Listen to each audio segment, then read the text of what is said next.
All right, in this video, we're going to show you how to run a one-way ANOVA using the JASP software, and at the same time, how you're going to interpret the results using the APA format, right?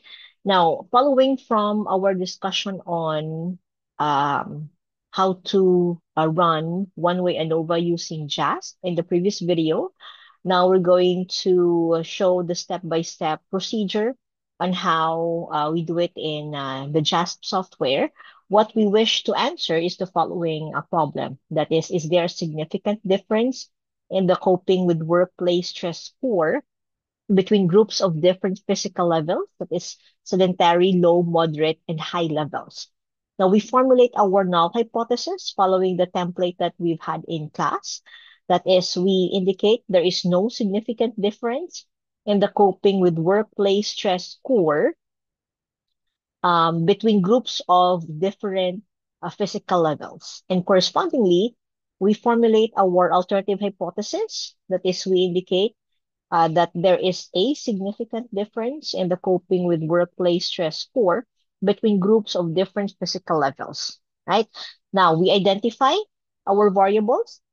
Our dependent variable is the coping with workplace stress score, wherein higher scores would indicate better coping with stress, right?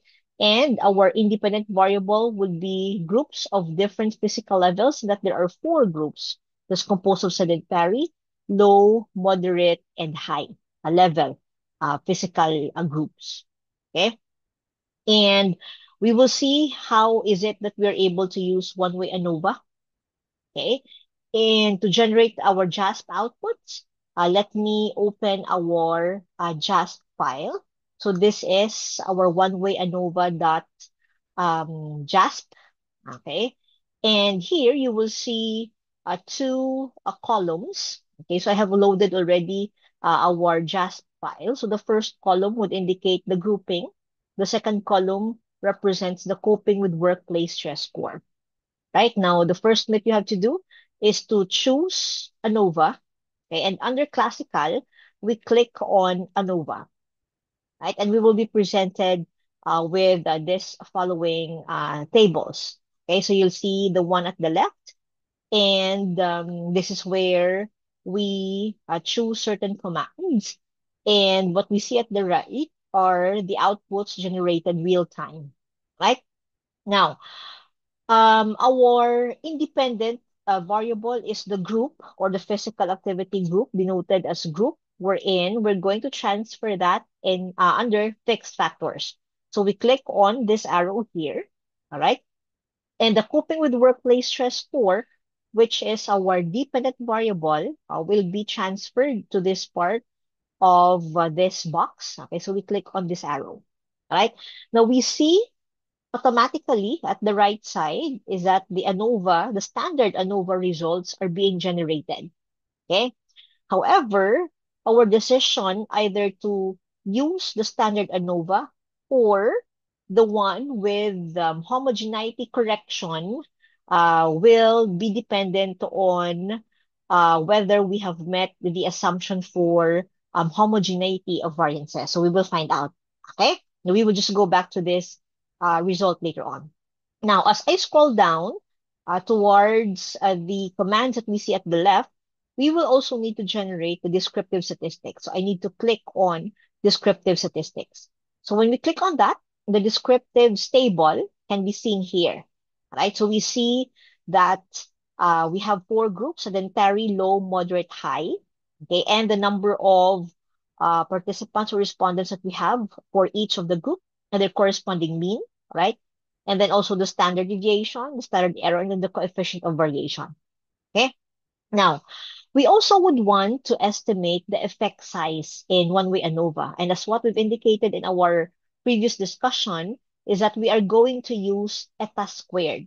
But by default, JASP already had chosen omega squared, which is what we don't want. So we are going to uncheck that and then click on eta squared. Okay, so this one. Now with this, we will see eta squared is added in our ANOVA table. Okay, so we will refer to that later on. Okay, so we take note that our eta squared or the effect size is 0.480. Okay, now we scroll down, right, with the commands that we have at the left.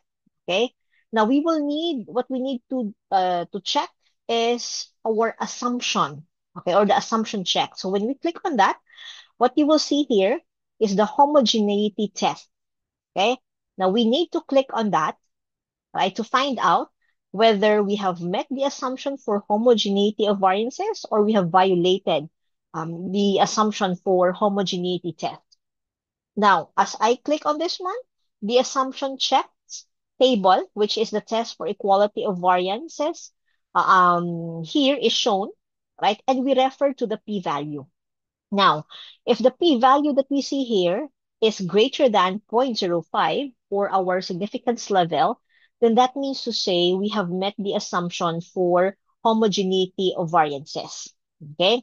If we have met the assumption for homogeneity of variances, or if the p-value is greater than 0.05, then it will follow that what you see here at the left, okay, the homogeneity corrections, is that we don't need to generate it anymore. So mean to say no or none homogeneity corrections is needed. Okay. However, right? However, if this equality of variances test will generate a p-value which is less than 0.05, then that means to say we have violated the assumption for homogeneity. So if we have violated the assumption for homogeneity, we need to uncheck none and then click on Welsh. Okay, so mean to say we are now going to use the Welsh ANOVA, all right, because we have violated the assumption for homogeneity of variances. And what you will see here in the ANOVA table, okay, so it has been updated already because the Welsh correction will be used. Okay, that is if the test for equality of variances under the assumption checks table will generate a p-value which is less than 0.05. Okay, so we will be using the Welsh ANOVA. Right? Now, however, in our case, going back, no corrections will be needed here. We're not going to use Welsh ANOVA because our p-value is greater than 0.05, meaning we have met the assumption for homogeneity of variances.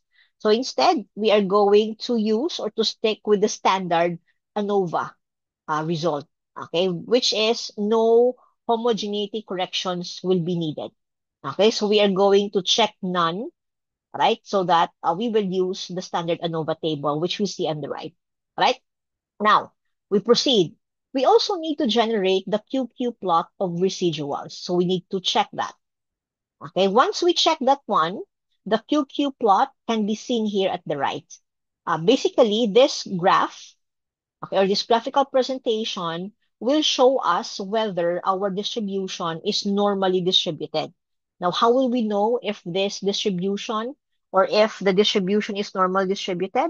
That is when our data points are found along our diagonal, the diagonal line. But it doesn't mean that all the data points should lie on the diagonal line, but they are clustered along the diagonal line. Then we can approximate that our distribution is normally distributed, okay, which is what we want, right? Now, here, okay, going back, before we proceed with the other parts of our analysis, we refer to our ANOVA result or the ANOVA table, okay? Now, our decision on either to reject the null hypothesis or not to reject the null hypothesis will be dictated by our p-value here. So if the p-value is found to be greater than 0.05, then meaning to say our decision is that we are not going to reject the null hypothesis, meaning we will fail to reject the null hypothesis, indicating that there is no significant difference. But if there is, or if our p-value is less than 0.05, like in this case now, it's less than 0.001, obviously that is less than 0.05, then that means to say here our decision is to reject the null hypothesis. Rejecting the null hypothesis would lead us to take the alternative hypothesis, And the alternative hypothesis indicates that there is a significant difference. So, the moment we decide to reject the null hypothesis, then that means to say we will need to perform what we refer to as the post hoc test, which is what we see here on the left. Okay. Now, the post hoc test, we need to click on that. Okay. And when you click on the post hoc test, all right, you will see the following box. Now, we need to transfer, right, our grouping variable or our independent variable to this part here. So we need to click on this arrow. Okay. Now, as I scroll down, you will see the post hoc test is activated. Okay. But how will we decide which post hoc test are we going to use? Now, going back. Now, since in here, we have met the assumption for homogeneity of variances, given that our p-value is greater than 0.05, then we were led to use our standard ANOVA table. No correction for homogeneity is needed. We did not use the Welsh ANOVA. So using the standard ANOVA table, wherein the p-value is less than 0.05, meaning you decided to reject the null hypothesis, indicating that there is a significant difference, then we will stick with the two-key post hoc test. So this is what we want. So it's by default here, what you see on the left, the two-key post hoc test has been ticked already. So there's already a tick mark. Okay. Now, however, what about if we have violated our assumption for homogeneity? Mean to say our p-value is less than 0.05. So if this was less than 0.05, then that would lead us to choose the Welsh ANOVA as what we've indicated earlier. So using our Welsh ANOVA, again, we will look at our p-value, and if we decide to reject the null hypothesis would lead us to conclude that there is a significant difference, we are going to proceed to do the post hoc test. However, you cannot use the two-key post hoc test. Instead, what you will have to choose is the Games-Howell. Okay, so Games-Howell will be chosen the moment there is violation for homogeneity, and that the Welsh ANOVA that you have generated here would lead you to conclude that there is a significant difference. Okay? Now, question is, do you always need to proceed to do post hoc tests? Well, the answer is no, not all the time, especially if the result of your ANOVA or Welsh ANOVA is not significant. So if the p-value that you have here in your ANOVA or Welsh ANOVA table is greater than 0.05, then meaning to say there is no significant difference, then there is no need to do post hoc test. You don't need to perform this part here. Okay, so I hope that's clear, right? Now going back to our data, okay, as what we've indicated, the homogeneity was met. So we will stick with the ANOVA, the standard ANOVA result. And looking at our p-value, this is less than 0.05, would lead us to conclude that there is a significant difference. So we stick with the standard, okay, and uh, choose or you stick with the two-key post hoc test. Okay, so there you go. So what you will see, the results that we have on the right is updated real time every time you make some changes with some parts of the commands that we have at the left. Okay, so now going back here, as I scroll down, so the post hoc test table is found at the lower part of the right side of our screen. Okay, now, however, as I scroll down here at the left, I would want to flag significant comparisons, meaning to say, within our table, it will be marked which pair of groups would differ significantly.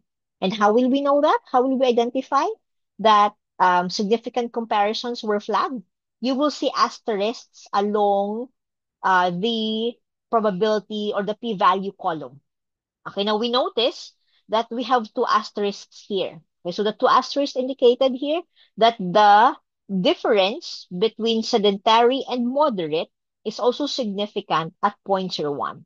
Well, technically, this one is already significant at 0.05, but the result is also significant at 0.01.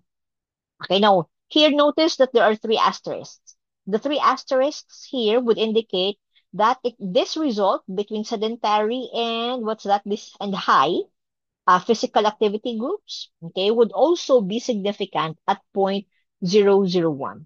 Okay, now that is how or that is the importance of having to tick this flagging significant comparison so that it will be easy for us to see which pair of groups would differ significantly between the two of them, right?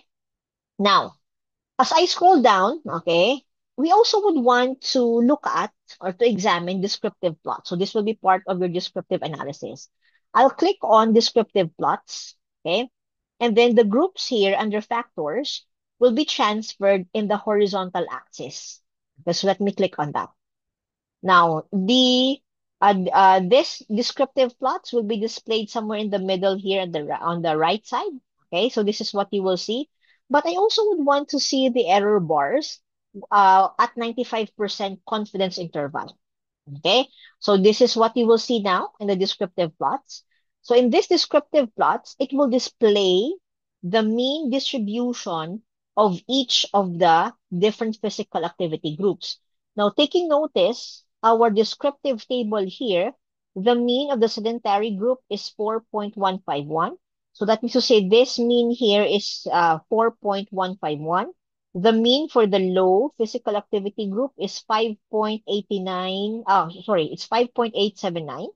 The mean for the moderate group is 7.123. All right. And the mean for the high physical activity group is 7.505. Okay. So this descriptive plots here will complement the descriptive table or the descriptive table that we see on this side. Okay. Now, these are all the things that we need, okay, so that we can come up with our analysis. So here we have generated one, two, three, four tables because we also did post hoc testing. And then we have two figures. Okay, so we can copy these results. When you copy these results, and let's say you're going to transfer it to your Word document file, right? What you can do is just simply click on this arrow or drop down arrow and then click on copy. So in this case, it has activated everything. So it has copied all of the results that we have here. Okay, you can scroll that down. All right. And then simply click on copy and then you can paste it in your Word document file. Okay, now, so let me go back to our presentation of our results. So the JASP outputs that we see here, okay, on this document or in this file, all right? So the first table that is to be displayed is a descriptive table. Okay, so we have copied that. And then that is followed by our descriptive plots, okay? So that the two will complement one another, right? And then we also copy the QQ plot, which will indicate whether our distribution is approximately normally distributed. So here, in this plot, there were no outliers and that the data is approximately normally distributed as assessed by the QQ plot, as we will need it later on when we proceed with our complete interpretation. All right, so we are checking whether each of the assumptions have been met or were violated. All right, now here we proceed with our assumption checks on the test for equality of variances, so the Levene's table. Okay, so here take note that the Levene's test shows that the homogeneity of variances is not significant because our p-value is 0.120, which is greater than 0.05, which indicates that the assumption has been met because our p-value is greater than 0.05. This indicates that no homogeneity corrections will be done. So we're not going to use the Welsh ANOVA, but instead we are going to proceed to use the standard one-way ANOVA, which is found in this next table, okay, which is what we see here, right? Now, we take note from here that the coping with workplace stress score was statistically significantly different between physical activity groups because our p-value is less than 0.05. Okay, then we copy the parameters that we have. That is f of the degrees of freedom, 3 and 27 with the f value. Then copy the p-value. And don't forget our effect size, which is eta squared at 0.480, which is actually a large effect size. Okay? Now, since it's significant, then there is a need to do the post hoc test. And what post hoc test are we going to use? You're going to use Tukey post hoc test, right? Now here, okay? So in this Tukey post hoc test, okay, so we take notice that we have an asterisk here, okay, indicating that this group, the moderate and sedentary, okay, are significantly different with one another. So if you're going to notice, sedentary and moderate, okay, the mean difference is negative 2.972. How did we get this? It's the difference of the means of the sedentary group and then the moderate group. That is, the mean of the sedentary group minus the mean of the moderate group will give you negative 2.972. Since this one is negative, what does it indicate? What does it mean? Right? Between sedentary and moderate, which has a higher mean, so obviously, in this case, the higher mean would be coming from the moderate physical activity group because the difference is negative, which we can double check coming from our descriptive table, because in our descriptive table here, the mean of the moderate physical activity group is 7.123, and the mean of the sedentary group is 4.151. So basically, it's sedentary minus the moderate, so 4.151 minus the mean of 7.123 will yield a negative value. So going back here, that is how we have come up with a mean difference of a negative 2.972, meaning the mean coping with workplace stress score of the moderate group is higher than the sedentary group. Okay? Now, notice also that we see three asterisks here. So that is between high and sedentary. Okay? So the mean of the sedentary minus the mean of the high physical activity group is negative 3.354, indicating that the mean coping with workplace stress score of the high physical activity group is higher than the sedentary physical activity group. Okay? Now, in here, we take note, Tukey post hoc tests revealed that the coping with workplace stress score among those in the moderate physical activity group is significantly higher than those in the sedentary physical activity group with a p-value of 0.002. So we copy this p-value here. Okay, so we have the following p-values. Okay, and those in the high physical activity group has significantly higher coping with workplace stress score than those in the sedentary physical activity group with a p-value which is less than 0.001. Okay, so only those two pairs of groups, okay, differed significantly. The rest, no other group differences were observed. Now let's put together everything that we have covered to come up with our conclusion. So we come up with our APA table. Okay, so I hope you can see it here clearly, right? So the APA table that we see here would include the four groups with their means and standard deviations, the degrees of freedom, the F value, the P value, and we indicate whether it's significant or not. Okay? Now, how do we come up with our interpretation or with our conclusion? Okay, so take note, no homogeneity corrections were done. We did not use Welsh ANOVA. We used the standard one-way ANOVA. So therefore, we indicate a one-way ANOVA was conducted to determine if the ability to cope with workplace stress score was different for groups with different physical activity levels. And that the participants were classified into four groups. Then we have sedentary, low, moderate, and high levels of physical activity. And we also include the means and standard deviation also found in this table. There were no outliers and data was approximately normally distributed as assessed by the QQ plot, which we have presented earlier. And there was no, and there was homogeneity of variances as assessed by Levine's test of homogeneity of variances, wherein the p-value is 0.120, right? Now we proceed further. Coping with workplace stress score was statistically significantly different between different physical activity groups. Then we copy the parameters. okay, which is also seen in this table, right? And include also the effect size, which is eta squared at 0.480, which is a large effect size. Furthermore, we don't forget, we need to proceed to do the post hoc test. What post hoc test do we use? We use the Tukey post hoc test because we use the standard one-way ANOVA, okay, which revealed a significant result.